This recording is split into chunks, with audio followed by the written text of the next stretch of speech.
Assalamualaikum warahmatullahi wabarakatuh. Nama saya Muhammad Adarian dari kelas 11 IPA 5 akan menjelaskan tentang VOC.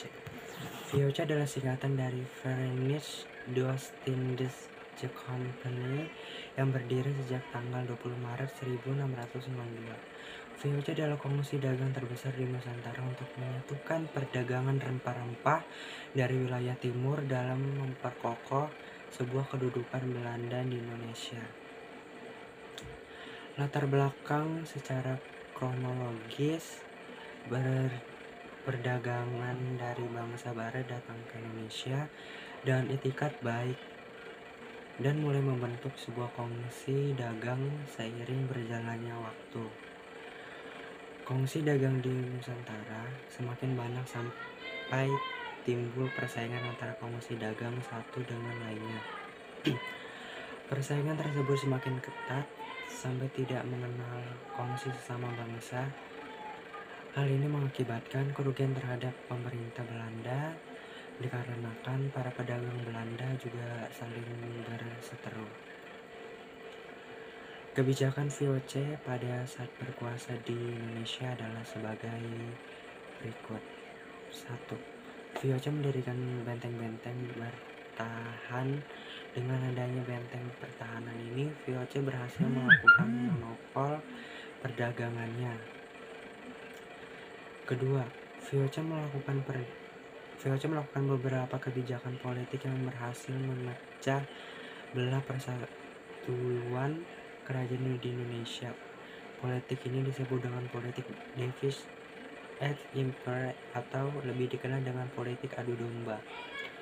Dan yang ketiga yaitu mengangkat seorang gubernur jenderal untuk mempermudah mengatur sistem kerja mereka.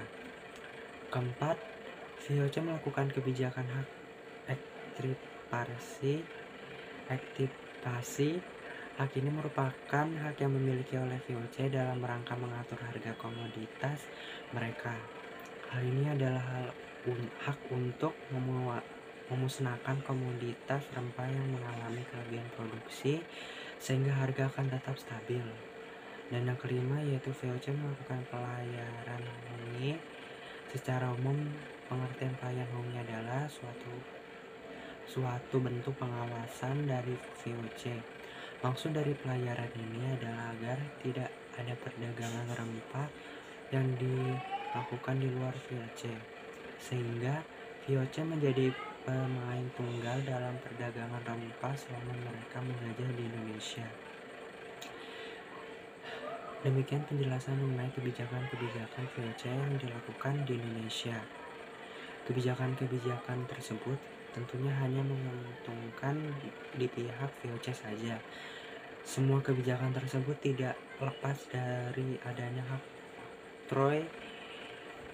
oktroy yang dimiliki oleh VOC, di mana hak tersebut adalah memberikan kekuatan dan kewenangan penuh kepada VOC untuk mengelola daerah jajahannya.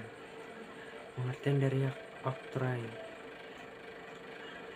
banyak korupsi yang dilakukan oleh pengawai VOC. Anggaran pengawet terlalu besar sehingga akibat semakin luasnya wilayah kekuasaan VOC. Biaya perang untuk memadamkan perlawanan rakyat semakin besar. Persaingan dengan kongsi juga dengan dagang bangsa lain seperti kongsi dagang Portugis dan Compagnie des Indes dan kongsi dagang Inggris East Indian Company. Utang VOC yang sangat besar, pemberian dividen kepada pemegang saham walaupun usahanya mengalami kemunduran. Dan dampak positifnya yaitu rakyat Indonesia mengenal teknik menanam berbagai jenis tanaman baru. Rakyat Indonesia mengenal tanaman dengan kualitas ekspor.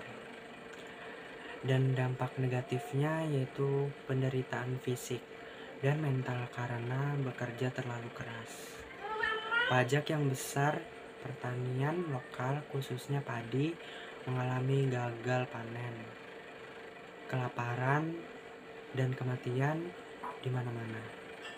Sekian dari hasil penjelasan saya. Assalamualaikum warahmatullahi wabarakatuh.